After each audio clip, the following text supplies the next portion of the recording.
औज़ुबिल्लाहिमिनश्शैतानिर्रजीम बिस्मिल्लाहिर्रहमानिर्रहीम। शुरू अल्लाह के नाम से जो बड़ा मेहरबान हायत रहने वाला। पाक है वो ज़ात जिसके कब्ज़े में ये पूरी कायनात है और कायनात का एक एक ज़र्रा उसके हुक्म की ताबेदारी करता है। तो प्यारे बच्चों, आप लोग आने वाली हर सांस के साथ अल्लाह ताला की नेमतों का शुक्र अदा किया करें। तो प्यारे बच्चों, आज फिज़िक्स क्लास 10 है और आज के लेक्चर में यूनिट नंबर 12 जो है इसके शॉर्ट क्वेश्चंस मुख्तसर सवालात किए जाएंगे। और ये जो चैप्टर है इसके शॉर्ट क्वेश्चंस को 2 हिस्सों में डिवाइड किया गया है, 2 हिस्सों में तकसीम किया गया है। आज दूसरा हिस्सा किया जाएगा। तो यूनिट नंबर 12 है ज्योमेट्रिकल ऑप्टिक्स, इसके शॉर्ट क्वेश्चंस करने हैं। तो डियर स्टूडेंट, शॉर्ट क्वेश्चन की तरफ जाने से पहले डियर स्टूडेंट्स आपसे रिक्वेस्ट है कि वो लोग जिन्होंने अभी तक मेरे चैनल को सब्सक्राइब नहीं किया तो प्लीज़ मेरे चैनल को सब्सक्राइब कर दें, बेल आइकन भी क्लिक कर दें ताकि अहम लेक्चर्स का नोटिफिकेशन आपको मिलता रहे। तो मेरी वीडियोस को लाइक और शेयर भी किया करें ताकि ज़्यादा से ज़्यादा लोग इन लेक्चर से फ़ायदा उठा सके। तो चलो चलते हैं हम आज के शॉर्ट क्वेश्चंस की तरफ और इनको कंप्लीट करते हैं। लेंस क्या है? कभी इसको उर्दू में अदसा का नाम दिया जाता था। तो अब तो ज़्यादातर जो टर्म्स हैं, ज़्यादातर जो वर्ड्स हैं, उर्दू मीडियम की किताबों में भी इंग्लिश मीडियम के ही इस्तेमाल हो रहे हैं। लेकिन बच्चों, चूँकि हमारी जो कौमी ज़बान उर्दू है, इसलिए हमें उर्दू वाले जो मुख्तलिफ़ किस्म के वर्ड्स हैं, अल्फाज हैं, उनको भी याद रखना चाहिए। तो लेंस को उर्दू में क्या कहते हैं? अदसे का नाम दिया जाता है। तो लेंस क्या है, इसका जवाब सुन लें। लेंस ग्लास या प्लास्टिक का एक इंतहाई शफाफ जिस्म होता है। यानी शफाफ प्लास्टिक हो या शीशा हो तो शफाफ बॉडी होती है, शफाफ मटेरियल होता है जिसकी दो सतहों में से कम अज़ कम एक सतह टेढ़ी या कर्व्ड होती है। लेंस से जिस्म के इमेज रोशनी की रिफ्रैक्शन की वजह, तो क्या कहता है, लेंस से जिस्म की इमेज कैसे बनती है? रोशनी की रिफ्रैक्शन की वजह से होती है। तो ये लेंसेज मुख्तलिफ जगहों पे इस्तेमाल होते हैं। लेंस क्या होता है? ये प्लास्टिक या शीशे का एक ट्रांसपेरेंट मटेरियल होता है जिसकी 2 सरफेसेस या दोनों में से कोई एक सरफेसेस कर्व्ड होती है। तो जब रोशनी की रिफ्रैक्शन होती है तो लेंस से इमेज बनते हैं। अब इसकी लेंस 2 तरह का होता है। तो हम 2 तरह के लेंस कौन कौन से हैं उनमें फिर हम डिफरेंस भी करते हैं, उनमें फ़र्क भी बयान करते हैं और आपको डायाग्राम बना के, बनी हुई डायाग्राम है नोट्स की सूरत में, वो भी आपको दिखाते हैं। जी, अगला शॉर्ट क्वेश्चन है 24। बच्चों इसको अच्छी तरह करना। ये एक तरह से 2 डेफिनेशंस भी हैं, 2 शॉर्ट क्वेश्चंस भी हैं और ये दोनों में डिफरेंस भी है। तो कन्वेक्स और कनकेव लेंस में फ़र्क लिखिए। तो इसका मतलब जो ऊपर हमने लेंस पढ़ा है उसकी 2 टाइप्स हैं। ये भी शॉर्ट क्वेश्चन आ सकता है कि लेंस क्या है, इसकी मुख्तलिफ टाइप्स के नाम लिखें, इसकी मुख्तलिफ किस्मों के। तो लेंस क्या होता है? शफाफ मटेरियल होता है जिसकी 1 या 2 सतहें कर्व्ड होती हैं। तो फिर ये लेंसेज 2 तरह के होते हैं, कन्वेक्स लेंस और कनकेव लेंस। तो नीचे क्वेश्चन अलहदा भी बना दिया है। कन्वेक्स और कनकेव लेंस में फ़र्क लिखिए। तो पहले दोनों के फ़र्क लिखते हैं अच्छी तरह, फिर उनकी नीचे डायाग्राम भी आपको बनी हुई नज़र आ रही है। पहले देख लें जी, कन्वेक्स लेंस क्या है। तो वो लेंस जिससे गुजर कर पैरेलल रेज, वो लेंस जिससे गुजर कर रोशनी की पैरेलल रेज एक पॉइंट पर सिमट जाती हैं, कन्वेक्स या कन्वर्जिंग लेंस कहलाता है। असल इसकी डेफिनेशन ये करेंगे जी, ये लेंस यानी कन्वेक्स लेंस दरमियान से मोटा और किनारों से पतला होता है। 2 फ़र्क भी करने हैं। वो लेंस जिससे रोशनी की पैरेलल रेज गुजर कर एक पॉइंट पर सिमट जाती हैं, कन्वेक्स या कन्वर्जिंग लेंस कहलाता है। तो इसकी डेफिनेशन क्या करेंगे? इसके स्ट्रक्चर के एतबार से ये लेंस दरमियान से मोटा और किनारों से पतला होता है। तो क्या कहेंगे?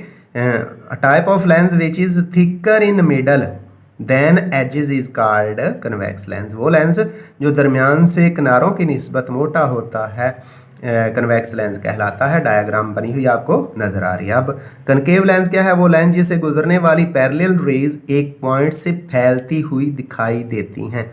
यानी रियली तो वो एक पॉइंट पर इकट्ठी नहीं होती, लेकिन जब उनको पीछे एक्सटेंड किया जाता है, बढ़ाया जाता है, पीछे खींचा जाता है तो एक पॉइंट से निकलती हुई फैलती हुई महसूस होती हैं।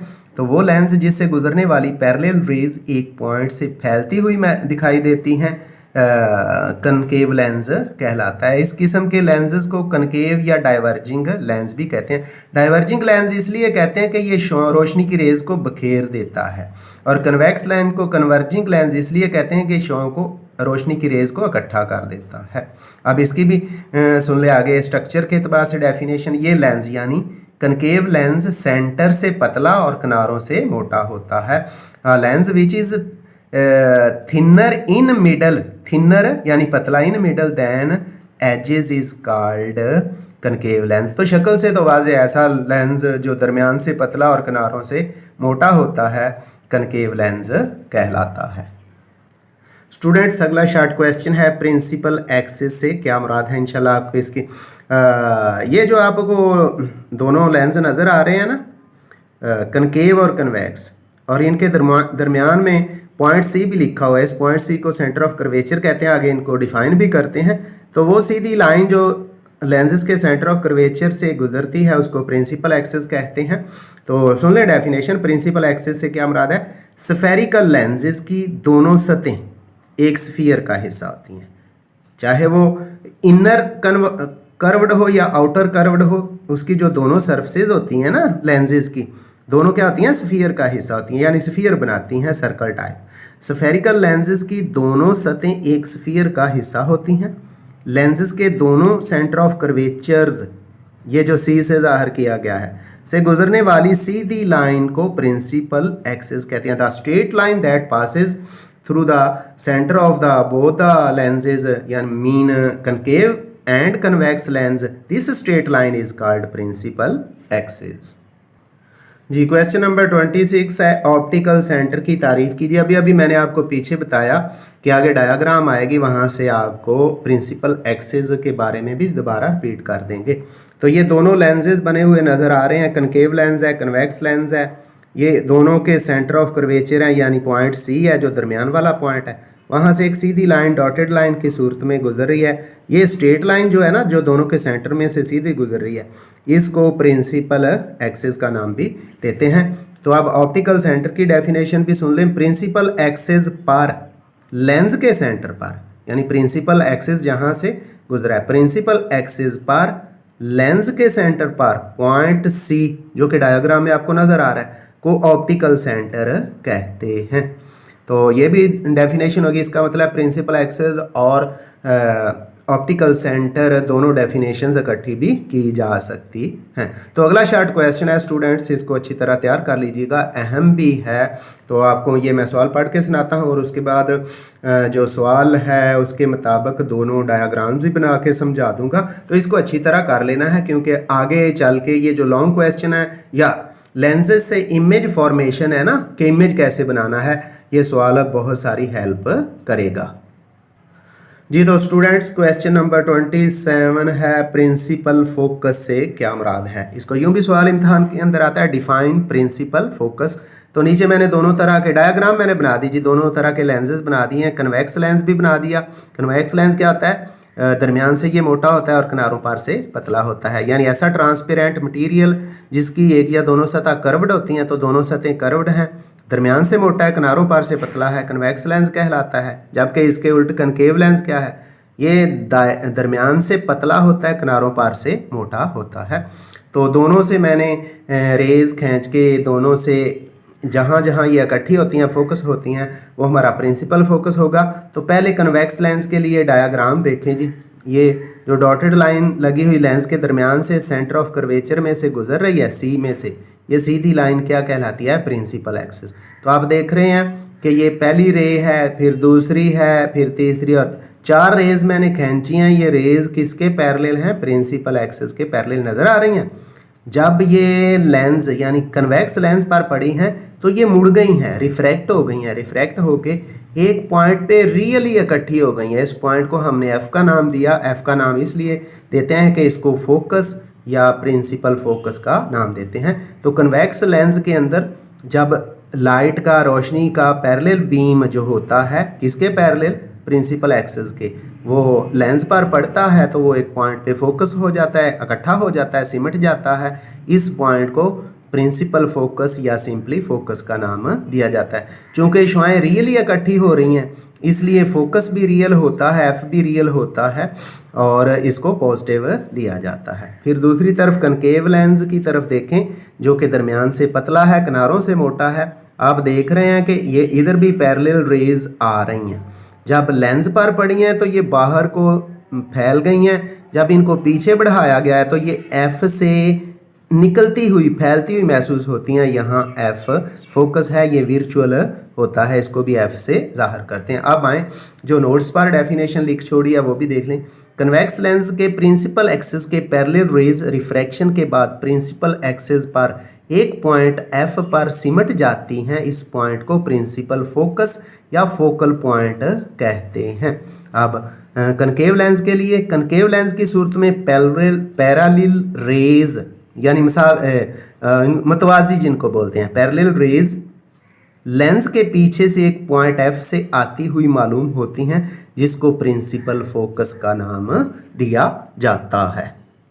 जी तो अच्छा स्टूडेंट्स, आगे एक और टर्म जो लेंसेज से जुड़ी हुई है, दोनों तरह के लेंसेज, कन्वेक्स लेंस और कनकेव लेंस, उसको क्या कहते हैं? फोकल लेंथ कहते हैं। तो फोकल लेंथ की तारीफ कीजिए। लिखने में लेंथ है लेकिन वो क्या बोलते हैं? फोकल लेंथ जी साइलेंट है।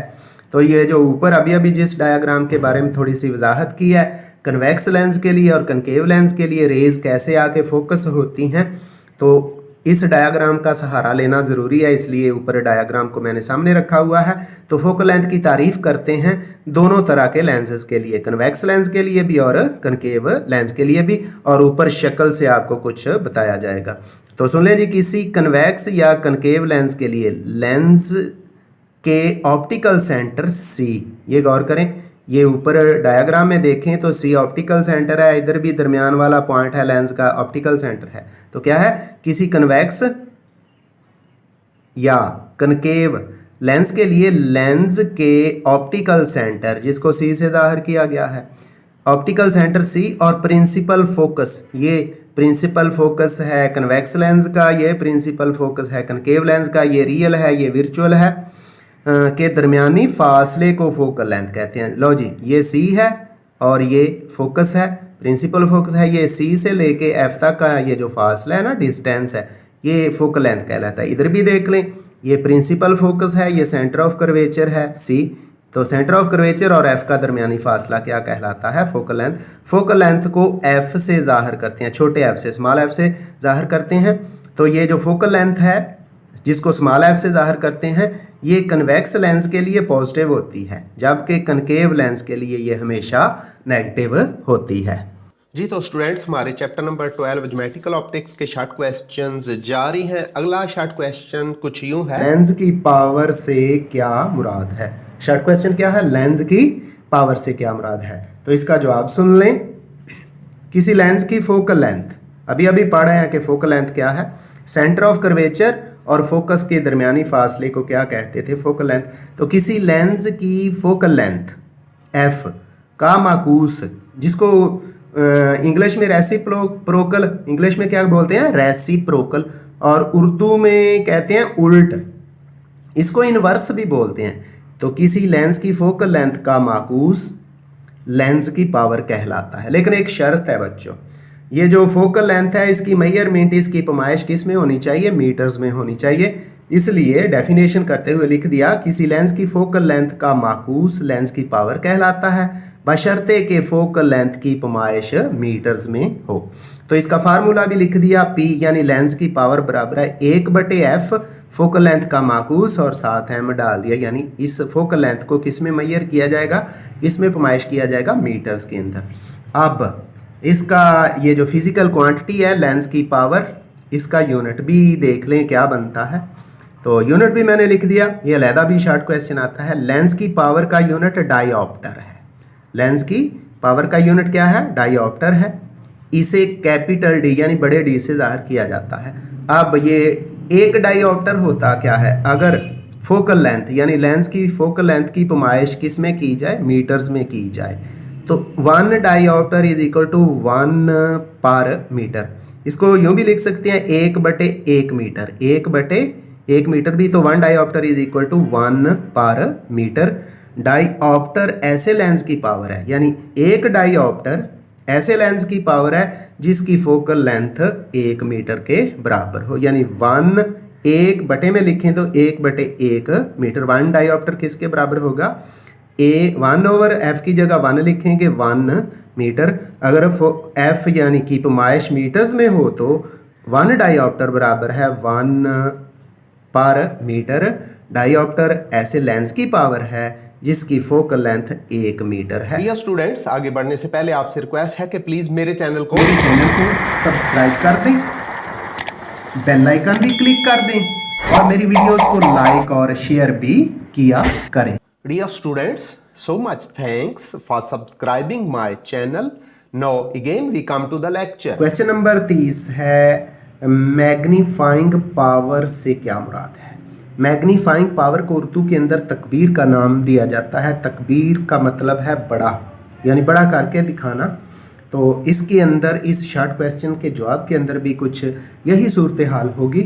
तो ये जो चैप्टर है ज्योमेट्रिकल ऑप्टिक्स, इसके अंदर हम ऑप्टिकल इंस्ट्रूमेंट्स को इस्तेमाल करते हुए मुख्तलिफ चीज़ों का मुतालिया कर रहे हैं। तो जवाब सुन लें जी, मैग्नीफाइंग पावर से क्या मुराद है? इसका जवाब किसी ऑप्टिकल आले का किसी ऑब्जेक्ट जिस्म को बोलते हैं को बड़ा करके दिखाने का अमल मैग्निफिकेशन या मैग्नीफाइंग पावर कहलाता है। जो स्टूडेंट्स बायोलॉजी पढ़ते हैं वो जानते हैं कि ये डेफिनेशन क्लास 9th की बायो में आ चुकी है। तो इसको यूं भी हम डिफ़ाइन करेंगे, या लिख के मैंने एक और डेफिनेशन भी कर दिया है। किसी ऑप्टिकल इंस्ट्रूमेंट या आले के लिए किसी जिस्म के किसी ऑब्जेक्ट के इमेज के साइज़ और ऑब्जेक्ट के साइज़ के दरमियान जो निस्बत होती है, रेशो होती है, उसको भी मैग्निफिकेशन या मैग्नीफाइंग पावर कहते हैं। तो अगर हम किसी ऑब्जेक्ट की बात करें तो ऑब्जेक्ट की हाइट को हम HO से लिखते हैं, जबकि जो इमेज बनता है किसी इंस्ट्रूमेंट के ज़रिए उसकी हाइट को, उसकी बुलंदी को, उसके साइज़ को हम HI mean height of image और HO का मतलब है हाइट ऑफ ऑब्जेक्ट। तो मैग्निफिकेशन बराबर होती है हाइट ऑफ इमेज बटे हाइट ऑफ ऑब्जेक्ट, यानी इमेज की हाइट और ऑब्जेक्ट की हाइट के दरमियान रेशो को मैग्निफिकेशन कहते हैं। तो इसको मैथमेटिकली रियाजियाती तौर पे हम यूं भी लिख सकते हैं, m = Q/P। इसका मतलब है m बराबर है HI बटे HO या m बराबर है Q बटे P, तो हम HI बटे HO को Q बटे P के बराबर भी लिख सकते हैं। तो इस चैप्टर के जो न्यूमेरिकल्स किए जाएंगे उनके अंदर ये चीज़ें इस्तेमाल में आएंगी, इसलिए इनको अच्छी तरह याद रखना है। स्टूडेंट्स, अगला शॉर्ट क्वेश्चन है, रिजॉल्विंग पावर से क्या मुराद है? तो फिर वही बात कि बायोलॉजी वाले स्टूडेंट्स जानते हैं कि रिजॉल्विंग पावर क्या है, क्योंकि 9th क्लास की बायोलॉजी में ये चीज़ आ चुकी है। तो यहाँ भी सुन लें, फिज़िक्स के लिए किसी ऑप्टिकल आले की रिजॉल्विंग पावर से मुराद उसकी वो सलाहियत है, वो उसकी पावर है, वो कैपेसिटी है जिससे ये दो इंतहाई करीब पड़े हुए इजसाम या रोशनी के पॉइंट सोर्सेज के दरमियान फ़र्क अच्छी तरह वाज़े फ़र्क कर लेता है। इसको क्या बोलते हैं? रिजॉल्विंग पावर का नाम दिया जाता है। जी स्टूडेंट्स, अगला सवाल है क्वेश्चन नंबर 32, कंपाउंड माइक्रोस्कोप क्या है? इसको भी अच्छी तरह समझ लीजिएगा, अहम शॉर्ट क्वेश्चन है, इम्तहान के अंदर पूछा जाता है। कंपाउंड माइक्रोस्कोप दो कन्वर्जिंग लेंसेज का दूसरा नाम है कन्वेक्स लेंसेज पर मुश्तमिल इंतहाई छोटे इजसाम को देखने वाला आला है। एक लेंस को ऑब्जेक्टिव, यानी जिस चीज़ को देखना होता है ना, जिस ऑब्जेक्ट को देखना होता है, तो वो लेंस जो उस ऑब्जेक्ट के सामने होता है उसको बोलते हैं ऑब्जेक्टिव लेंस, और दूसरे लेंस को आई पीस कहते हैं। आई पीस वो लेंस होता है जिसके करीब हम आंख रख के किसी ऑब्जेक्ट को लेंसेज के अंदर से देखते हैं। तो इस तरह कंपाउंड माइक्रोस्कोप दो लेंसेज पर मुश्तमिल होती है, एक लेंस को ऑब्जेक्टिव और दूसरे को आई पीस का नाम दिया जाता है। अगला क्वेश्चन है जी 33, कंपाउंड माइक्रोस्कोप की चंद एक खसूसियात लिखिए। Write some characteristics of compound microscope. तो कंपाउंड माइक्रोस्कोप की खसूसियात दर्ज झेल हैं। नंबर 1, इसकी मैग्निफिकेशन, यानी किसी ऑब्जेक्ट को बड़ा करके दिखाने की जो पावर होती है, इसकी मैग्निफिकेशन अकेले लेंस की मैग्निफिकेशन की बनिस्बत ज़्यादा होती है। तो अकेले लेंस इसलिए उसने कहा कि कंपाउंड माइक्रोस्कोप के अंदर 2 लेंस इस्तेमाल करते हैं। तो जो अकेला लेंस इस्तेमाल होता है चीज़ों को देखने के लिए उसको बोलते हैं सिंपल माइक्रोस्कोप। तो सिंपल माइक्रोस्कोप की निस्बत कंपाउंड माइक्रोस्कोप की मैग्नीफिकेशन कहीं ज़्यादा होती है। दूसरा करेक्टरिस्टिक है, दूसरी खसूसियत है ऑब्जेक्टिव लेंस की फोकल लेंथ, ये अमूमन सेंटीमीटर से कम रखी जाती है, कम होती है, यानी FO का मतलब है फोकल लेंथ ऑफ ऑब्जेक्टिव, और ये अमूमन ज़्यादातर 1 सेंटीमीटर से थोड़ी होती है। तीसरी खसूसियत है जी आई पीस की फोकल लेंथ, ये सेंटीमीटर्स में होती है, ये 1 सेंटीमीटर से ज़्यादा होती है। तो आई पीस की फोकल लेंथ चंद सेंटीमीटर तक होती है। तो ये खसूसियात थी कंपाउंड माइक्रोस्कोप की जो कि सिंपल माइक्रोस्कोप के अंदर नहीं होती। अगला शॉर्ट क्वेश्चन है बच्चों, टेलीस्कोप क्या है? तो टेलीस्कोप भी एक ऑप्टिकल इंस्ट्रूमेंट है, ऑप्टिकल आला है जो लेंसेज या मिरर की मदद से, जी इसमें लेंसेज भी इस्तेमाल होते हैं और मिरर्स भी इस्तेमाल होते हैं, ज़्यादा फासले पर मौजूद इजसाम के मुशाहदा के लिए, यानी वो इजसाम जो बहुत ज़्यादा दूर होते हैं या आसमान की तरफ देखें, सितारों सियारों वगैरह को देखने के लिए भी ये इस्तेमाल होती है। तो अमूमन जब चांद देखना होता है तो भी टेलीस्कोप को इस्तेमाल किया जाता है। जी तो टेलीस्कोप एक ऑप्टिकल आला है जो लेंसेज या मिरर की मदद से ज़्यादा फासले पर मौजूद इजसाम के मुशाहदा के लिए इस्तेमाल होता है। दो कन्वर्जिंग मिरर्स पर मुश्तमिल टेलीस्कोप को रिफ्रैक्टिंग टेलीस्कोप भी कहते हैं। तो दरअसल इस सवाल के अंदर इस सवाल के जवाब के अंदर 2 जवाब आ गया। तो जब सारा आप तैयार कर लेंगे तो आपसे टेलीस्कोप पूछ ले या रिफ्रैक्टिंग टेलीस्कोप पूछ ले, तो पूरे के पूरा जो जवाब लिखा हुआ है नोट्स की सूरत में, ये सारा ही आपने तैयार करके इम्तहानी शीट जो होती है, जो आंसर शीट है, उस पर लिखना है ताकि आपका नंबर इस सवाल के लिए कोई कैंसिल ना हो जाए। डियर स्टूडेंट्स, अगला शॉर्ट क्वेश्चन है जी, कंपाउंड माइक्रोस्कोप के चंद एक इस्तेमालात लिखें। ये भी अहम सवाल है। तो ये बायोलॉजी से मुतल्लिका भी है, फिज़िक्स में चूँकि हम ऑप्टिकल इंस्ट्रूमेंट्स वाला चैप्टर पढ़ रहे हैं, ज्योमेट्रिकल ऑप्टिक्स, इसलिए यहाँ भी इसका होना ज़रूरी है। कंपाउंड माइक्रोस्कोप, तो सवाल क्या था, कंपाउंड माइक्रोस्कोप के चंद एक इस्तेमाल लिखें। जवाब इसका कुछ यूँ है, कंपाउंड माइक्रोस्कोप बैक्टीरिया, ये भी आम आँख से नज़र नहीं आते, और दूसरे इंतहाई छोटे साइज़ के, यानी जो बैक्टीरिया या इससे छोटे जानदार होंगे, के इजसाम का मुतालिया करने में इस्तेमाल होती है। ये साइंस के कई शोबों, मसलन माइक्रोबायोलॉजी कहती है उसके अंदर है, जिसके अंदर उन जानदारों को स्टडी किया जाता है जो आम आँख से नज़र नहीं आते। तो फिर उनको किसकी मदद से देखा जाता है? कंपाउंड माइक्रोस्कोप की मदद से। तो फिर माइक्रोबायोलॉजी में इस्तेमाल होती है, बॉटनी, जियोलॉजी और जेनेटिक्स में इस्तेमाल होती है। तो माइक्रोबायोलॉजी, बॉटनी, जियोलॉजी और जेनेटिक्स आपने 9th क्लास के अंदर अगर बायोलॉजी पढ़ी है तो बायोलॉजी की ब्रांचेस में ये सब कुछ लिखा हुआ है। माइक्रोबायोलॉजी के अंदर उन जानदारों को स्टडी करते हैं जो आम आँख से नज़र नहीं आते, बॉटनी के अंदर पौधों को स्टडी करते हैं, जियोलॉजी के अंदर ज़मीन की इंटरनल और एक्सटर्नल स्ट्रक्चर को पढ़ा जाता है, जेनेटिक्स के अंदर जीन्स और क्रोमोसोम्स वगैरह को स्टडी, DNA वगैरह को स्टडी किया जाता है। तो ये इन सब्जेक्ट्स के अंदर भी इस्तेमाल होती है। अगला शॉर्ट क्वेश्चन है, अकोमोडेशन से क्या मुराद है? इसको उर्दू में के अंदर कहते हैं हमआहंगी। तो यूँ भी सवाल इम्तहान में आ सकता है, हमआहंगी से क्या मुराद है? तो इसका जवाब सुन लें बच्चों, रेटिना, जी आँख की जो पिछली लेयर जिस पर आँख के लेंस में से जब लाइट आगे जाती है तो किसी सामने वाले ऑब्जेक्ट का जिस इमेज बनता है ना, तो आँख की इस लेयर को, इस परत को रेटिना कहते हैं। जिस तरह जो हमारा कैमरा होता है, कैमरे के अंदर फिल्म पर तस्वीर बनती है, इमेज बनता है, उसी तरह आँख के अंदर जो रेटिना है, हमारी आँख की फिल्म है जिस पर इमेज बनता है। तो रेटिना पर वाज़े इमेज बनाने के लिए आँख के लेंस की फोकल लेंथ में तब्दीली को अकोमोडेशन कहते हैं। यानी दूर के जिस्म को देखना हो, करीब के जिस्म को देखना हो, तो आँख का जो लेंस है अपनी फोकल लेंथ को एडजस्ट करता है और दूर या करीब के जिस्म को देखने के लिए एडजस्ट हो जाता है। इस एडजस्टमेंट को, इस तब्दीली को हम अकोमोडेशन का नाम देते हैं। तो प्यारे प्यारे बच्चे और मेरे प्यारे प्यारे स्टूडेंट्स, अगले क्वेश्चन को और उसका जवाब देने से पहले मेरी आपसे कुछ रिक्वेस्ट है कि आपको ये लिखे हुए जवाबात और सवालात नज़र आ रहे हैं। मैंने कोशिश की है कि अपनी बेहतरीन राइटिंग में लिखूं और मैंने किसी हद तक साफ भी लिखा है, राइटिंग को बेहतर आपके लिए बेहतर बनाने की कोशिश की है ताकि आप आसानी के साथ पढ़ सकें। तो आप भी कोशिश किया करें कि बार बार प्रैक्टिस करके किताबों के अंदर जो लफ्ज़ लिखे होते हैं उनको देख कर अपने दस्तों पर, अपने पेपर्स पर साफ लिखने की कोशिश किया करें ताकि आपकी राइटिंग अच्छी हो सके, क्योंकि ये राइटिंग ही वाहिद चीज़ होती है जो पेपर देखने वाले तक आपकी जाती है। बाकी और चीज़ आप कितने ज़हीन हैं और कितने अच्छा पढ़ते हैं वो तो आपने लिखा ही होता है, लेकिन अगर राइटिंग अच्छी नहीं है तो इसका इम्प्रेशन पेपर देखने वाले बंदे पर अच्छा नहीं पड़ता। इसलिए राइटिंग को भी बेहतर करने की कोशिश किया करें। जितनी अच्छी राइटिंग होगी उतना अच्छा इम्प्रेशन पड़ेगा पेपर देखने वाले पर।